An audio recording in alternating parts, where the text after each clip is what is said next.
தமிழலை நேயர்களுக்கு வணக்கம். இன்றைய முக்கிய நிகழ்வுகளை இந்த செய்தி தொகுப்பில் பார்க்கலாம்.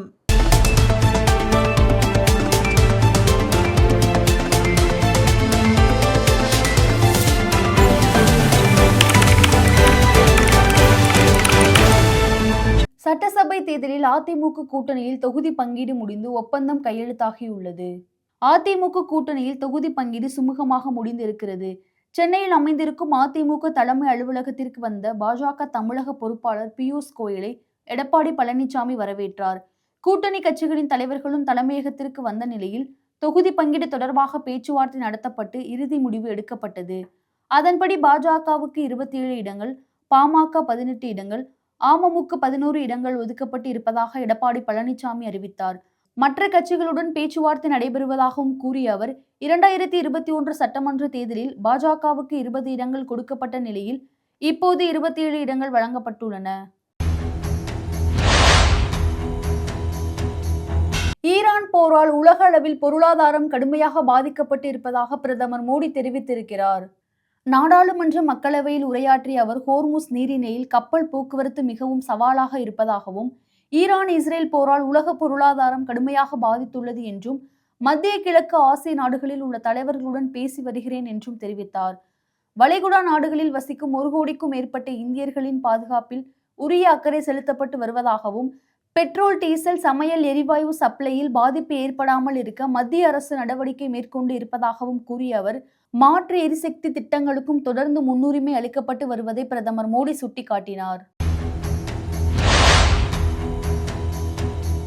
புதுச்சேரியில் சட்டசபை தேர்தலுக்கான வேட்புமனு தாக்கல் இன்று நிறைவு பெற்றது. 30 தொகுதிகளை கொண்ட புதுச்சேரியில் ஏப்ரல் 9ஆம் தேதி வாக்குப்பதிவு நடைபெறுகிறது. இதற்கான வேட்புமனு தாக்கல் 16ஆம் தேதி தொடங்கிய நிலையில் இன்றுடன் நிறைவு பெற்றது. என்டிஏ கூட்டணியில் தொகுதி பங்கீடு முடிந்து வேட்பாளர்கள் மனு தாக்கல் செய்தனர். இந்தியா கூட்டணியில் தொகுதி பங்கீடு இழுபறி நீடிப்பதால் 30 தொகுதிகளிலும் காங்கிரஸ், திமுக வேட்பாளர்கள் மனு தாக்கல் செய்து பரபரப்பை கிளப்பியிருக்கிறார்கள். புதுச்சேரியில் தனித்து போட்டியிடும் தமிழக வெற்றிக் கழகம் 30 தொகுதிகளிலும் வேட்புமனு தாக்கல் செய்தது.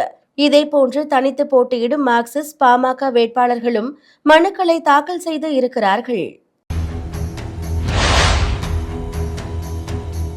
கடந்த ஒரு வாரத்தில் மட்டும் தங்கம் கிட்டத்தட்ட ரூபாய் அதிரடியாக குறைந்து நகைப்பிரியர்களை மகிழ்ச்சியில் ஆழ்த்தியுள்ளது. கடந்த வார தொடக்கத்தில் ஒரு சவரன் ரூபாய் 1,17,600க்கு விற்பனை செய்யப்பட்ட தங்கம் படிப்படியாக குறைந்து வந்த நிலையில் இன்று ஒரே அடியாக சவரனுக்கு ரூபாய் 5,360 குறைந்து ரூபாய் 1,30,200க்கு விற்பனை செய்யப்படுகிறது. கிட்டத்தட்ட கடந்த ஒரு வாரத்தில் மட்டும் ரூபாய் 14,080 குறைந்துள்ளது. ஈரான், இஸ்ரேல், அமெரிக்க போர்பதற்ற சூழல் காரணமாக கச்சா எண்ணெய் மீதான விலை உயர்வு தங்கத்தின் மீதான முதலீட்டு ஆர்வத்தை குறைத்துள்ளதுதான் தங்கம் விலைய சரிய காரணம் என்றும் கூறப்படுகிறது. துரந்தர் 2 திரைப்படத்தை தமிழ்நாட்டில் திரையிட தடை விதிக்க கோரி சென்னை உயர்நீதிமன்றத்தில் வழக்கு தொடரப்பட்டுள்ளது. பாலிவுட் சினிமாவின் முன்னணி ஹீரோவான ரன்வீர் சிங் நடிப்பில் பிரம்மாண்டமான பொருட்செலவில் உருவாகி வெளிவந்துள்ள திரைப்படம் துரந்தர் 2. 3 நாட்களில் இந்த படம் 500 கோடி வசூலை கடந்துள்ளது. இந்த நிலையில் துரந்தர் 2 திரைப்படத்தை தமிழகத்தில் திரையிட தடை விதிக்க கோரி உயர்நீதிமன்ற தலைமை நீதிபதி அமர்வில் முறையீடு செய்யப்பட்டுள்ளது. தேர்தல் நடத்தை விதிகள் அமலான நிலையில் துரந்தர் 2 படத்தில் அரசியல் தொடர்பான சார்பு கருத்துக்கள் உள்ளதாக புகாரில் தெரிவிக்கப்பட்டுள்ளது. எனவே துரந்தர் 2 படத்தை திரையிட தடை விதிக்குமாறு வழக்கறிஞர் ஷீலா என்பவர் முறையீடு செய்துள்ளார். சட்டமன்ற தேர்தல் நடைபெறும் 5 மாநிலங்களில் வாக்காளர் பட்டியலில் பெயர் சேர்க்க வரும் 26ஆம் தேதிதான் கடைசி நாள் என தெரிவிக்கப்பட்டுள்ளது. தமிழகம் உள்ளிட்ட 5 மாநிலங்களில் ஏப்ரல் மாதம் வாக்குப்பதிவு நடைபெற இருக்கிறது.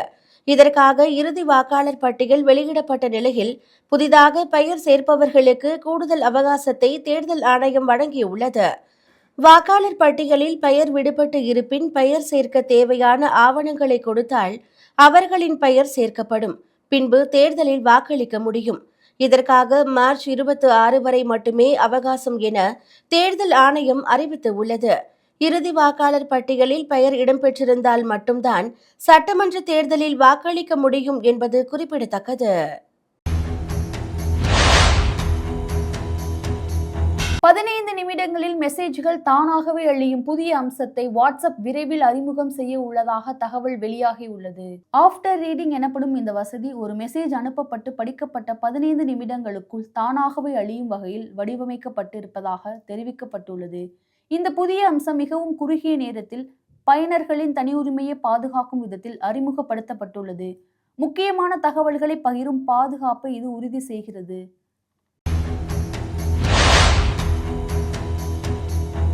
ஈரான் அதன் வரலாற்றிலே மிக உயர்ந்த மதிப்புள்ள பணத்தாலான 10 மில்லியன் ரியால் நோட்டை வெளியிட்டுள்ளது. ஈரானில் தொடர்ந்து நீடித்து வரும் போர் மற்றும் கடுமையான பொருளாதார சிக்கல்கள் காரணமாக நாட்டின் நாணய மதிப்பு கடும் வீழ்ச்சியை சந்தித்து வருகிறது. இந்த 10 மில்லியன் ரியால் நோட்டின் அறிமுகம் நாட்டின் பொருளாதார நெருக்கடி எவ்வளவு தீவிரமாக உள்ளது என்பதை வெளிக்காட்டுகிறது. மேலும் இதற்கு முன்பு 5 மில்லியன் ரியால் நோட்டு வெளியிடப்பட்டதும் குறிப்பிடத்தக்கது.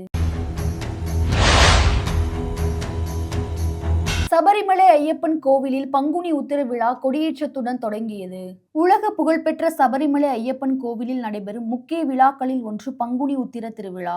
இதற்கான கொடியேற்றம் இன்று காலை நடைபெற்றது. தொடர்ந்து 10 நாட்கள் சிறப்பு பூஜைகள் நடைபெற இருக்கின்றன. விழாவின் கடைசி நாளான ஏப்ரல் 1ஆம் தேதி பம்பை ஆற்றங்கரையில் ஐயப்பனுக்கு ஆராட்டு விழா நடைபெறும்.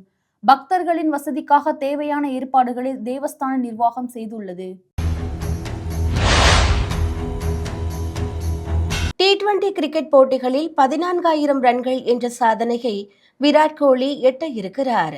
18 ஆண்டுகளாக IPL போட்டிகளில் பெங்களூரு அணிக்காக விராட் கோலி விளையாடி வருகிறார். இதுவரை 267 ஆட்டங்களில் பங்கேற்று 8,661 ரன்களை குவித்துள்ளார். இதில் 63 அரை சதங்கள் அடங்கும். RCB அணிக்காக பங்கேற்று மொத்தம் 9,085 ரன்களை குவித்துள்ளார் விராட் கோலி. விரைவில் ஒரே ஒரு அணிக்காக 10,000 ரன்களை குவிக்கும் முதல் வீரர் என்ற பெருமையை பெறுவார் என்று எதிர்பார்க்கப்படுகிறது. இதுவரை 414 T20 போட்டிகளில் விளையாடி 13,543 ரன்களை விராட் கோலி எடுத்துள்ளார். வரும் சீசனில் விளையாடும் போது அவர் விரைவில் 14,000 ரன்களை எட்ட வாய்ப்புள்ளது. இதன் மூலம் T20 போட்டிகளில் 14,000 ரன்கள் குவித்த முதல் இந்திய வீரர் என்ற பெருமையை விராட் கோலி பெறுவார் என்பது குறிப்பிடத்தக்கது. இசைக்கருவி தயாரிப்பு நிறுவனமான யமஹா மியூசிக் இந்தியா தனது விளம்பர தூதராக இசையமைப்பாளர் AR ரஹ்மானை அதிகாரப்பூர்வமாக அறிவித்துள்ளது. ஒப்பந்த நிகழ்ச்சியில் கலந்து கொண்டு பேசிய AR ரஹ்மான், எனது 12 வயதிலிருந்த யமஹா இசைக்கருவிகள் எனது இசை பயணத்தின் ஓர் அங்கமாக இருந்து வருகிறது என்றும், இந்த ஸ்பான்சர்ஷிப் மூலம் எனது இசைப்பள்ளியும் யமஹா இசைக்கருவிகளை பயன்படுத்தும் வாய்ப்பை தற்போது பெற்றுள்ளதாகவும் தெரிவித்தார். மேலும் செய்திகளுக்கு தொடர்ந்து இணைந்திருங்கள் தமிழலை செய்திகளோடு. நன்றி, வணக்கம்.